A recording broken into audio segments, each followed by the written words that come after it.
why it's timing's perfect for him. Meaning, like, one way you might do that is like he's reading or watching the promotion, and that could go away at any moment, or we could sell out of certain things. So the timing for him specifically is not even like in the world; it's for like that exactly that moment. The last one's important, I think, such things like personal appropriateness, which we kind of sometimes overlook that one, but you know, I've had people pitch me ideas like, yeah, like making money from people's like life insurance or something, like people dying and making money, and like people have values, they have beliefs that are even beyond money. It's got to be personally appropriate for them. Where, you know, if I could make a bunch of money from kids dying of cancer, would I want to do that, even if it was a lot of money? I mean, every person has their price, but I don't even know. I mean, I wouldn't be interested in that at all. Even when you make a promise about how much money you're going to make and it's going to change your life and you're going to have all the money you need, for some people that's really hard on their worldview.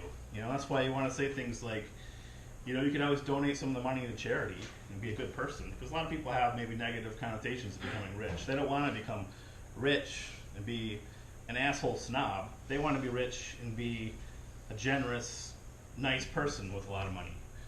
So those are all things to keep in mind, and that's really like something to be aware of when you're building the beliefs to the one thing you want them to believe. And we'll get into more of like how you can do some of these things, especially with proof and the weapons of influence, because there's certain buttons you can push that will help people. It will install those sub-beliefs as part of the process.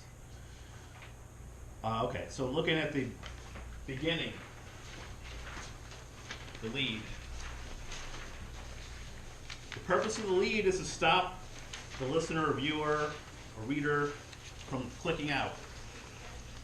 If they click out, we fail. Have to get their attention, have to hold their attention.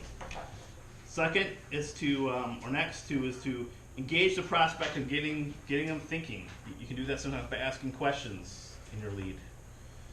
Next, you want to frame the discussion. You want to control that frame as much as possible, what you're talking about. You want to make a big promise. You want to find a way to instantly shortcut any negatives they're thinking of. All this has to be accomplished in the lead.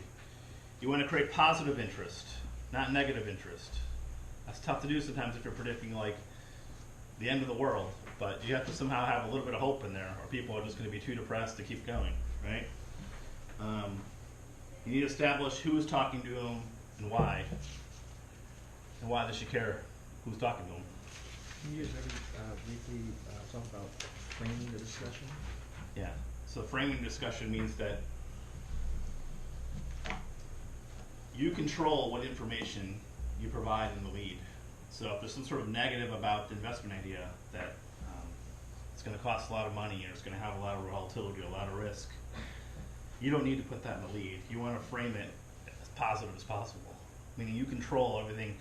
You don't have to disclose, and we'll get into this later when we talk about like, one of the weapons of persuasion is building curiosity, these information gaps, that in the lead you don't want to give away the whole thing. You want people to be interested to keep reading, so you don't want to necessarily say like, oh, by the way, the Maine's income secret is just investing in oil stocks, because that would break your frame then, and you kind of give it away, right?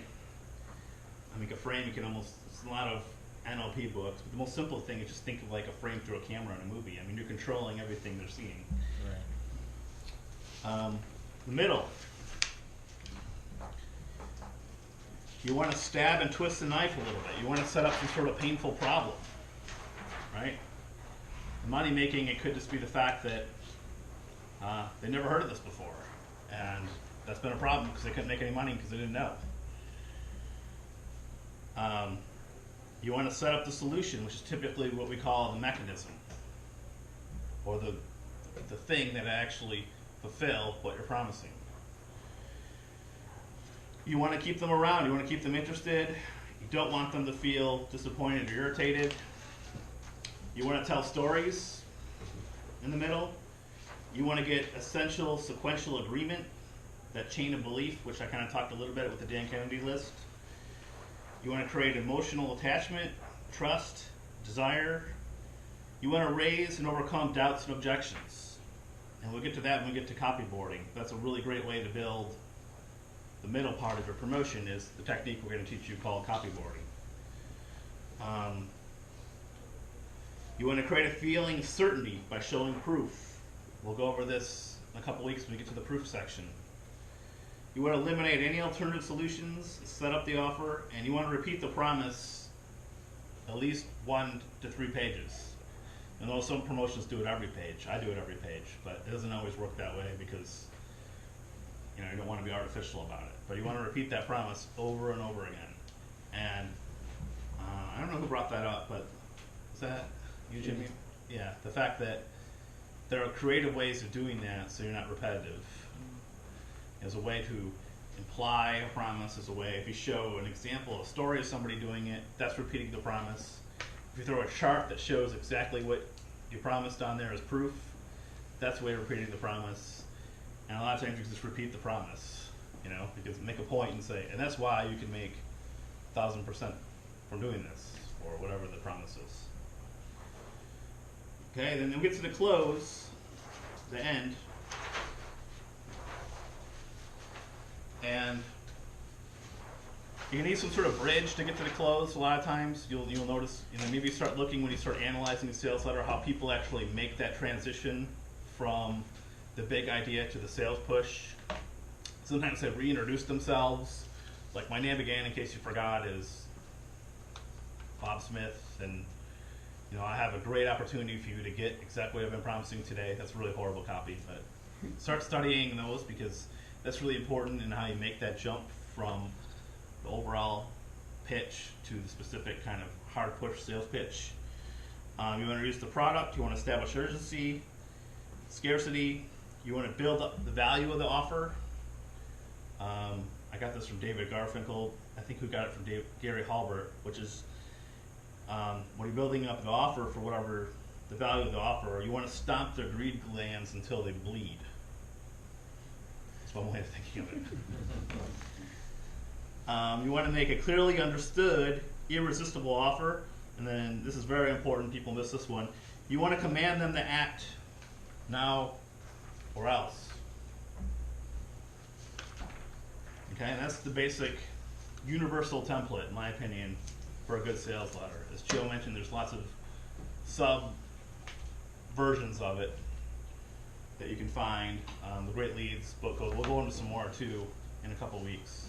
But it's a little abstract to kind of just list these things off. But I want to tell you guys this and give you this list, so when you're actually going through and doing the process of the extraction technique, or just putting in your notes, that you have some kind of common language to know what you're talking about. So you can say, oh, this is where they're trying to tell a story, and you can circle, put story on there, and know what you're talking about. One of the questions that people ask us all the time is like, when does the lead end? What's the lead, right? The way that I explain it, and it's going to be different if you ask many people, but the way I look at the lead is typically from your headline down to your first subhead. So from your headline down to your first subhead is going to be your lead. So everything that Ryan has in there is done succinctly during that period. That might be 2 pages, that might be 5 pages. It typically ends when you introduce your first subhead. To give you 4 more things that hopefully make it a little bit easier for your lead. Last time we talked about the 4 P's in a headline complex. I'm sorry, the 4 U's in a headline complex, right? Urgent, unique, useful, ultra specific. In the lead, you typically want to establish 4 P's. I'm going to give those to you right now. And I'm not giving you these in any order, but I'll explain each one. But you typically want to hit all 4 of these in your lead. Number 1 is going to be a promise. And again, don't think about these in any order. Promise is pretty simple, right? So that goes back to the exact same thing that Ryan's got in there, make a big promise. So some of these are going to be repetitive, 1 or 2 of these might be new. So in your lead, you're going to want to make a promise to the reader. Maybe it's the promise that they can protect themselves if they read this information. Maybe it's the promise that they can make money from this. Maybe it's the promise of both. Not only will you see how to protect yourself today when the stock market collapses, But there's two sides to every coin, so for everything that collapses, there's also something else that's going up, and you can actually make money from that too, right? So you're going to have a promise in your lead somewhere. The second is that you're going to have to paint a picture, so picture is the second P. What will that reader's life be like if they take you up on that promise? Or what will that reader's life be like if they ignore that promise that you're making? So that's the picture. Paint a picture for the reader. The really terrible way to do that is like, oh, imagine yourself on a jet ski, you know, and you can do anything you want. You quit your job and you're no more morning commute, right? So that's a really, really bad, trite way to do it, but someone's trying to do it in that way. Can pictures also be like a way of explaining something, but made in a way that it just becomes like a mental picture in your head? Yeah, like painting an analogy? Yeah. It could. So another way you can think of it too is like a testimonial or a story about somebody else accomplishing that would be a way of putting a picture. Especially if you said like, you know, everyday Americans are getting rich on this. Right. Like Kurt from North Dakota, and then you tell his testimonial. Right. It doesn't always have to be as colorful a picture. Next is going to be some type of proof. Normally you're going to want to, you don't want long proof sections, that's going to come in the middle. But you normally want to set up some type of proof on the promise that you just made. So, if you're promising that someone can legally piggyback Canadian Social Security, you probably want one or two quick testimonials in the lead that show other people are indeed doing this. So you want a major media quote that if you're promising that if they invest in blockchain technology right now, that they're going to grow rich in the future and be able to quit their job and do everything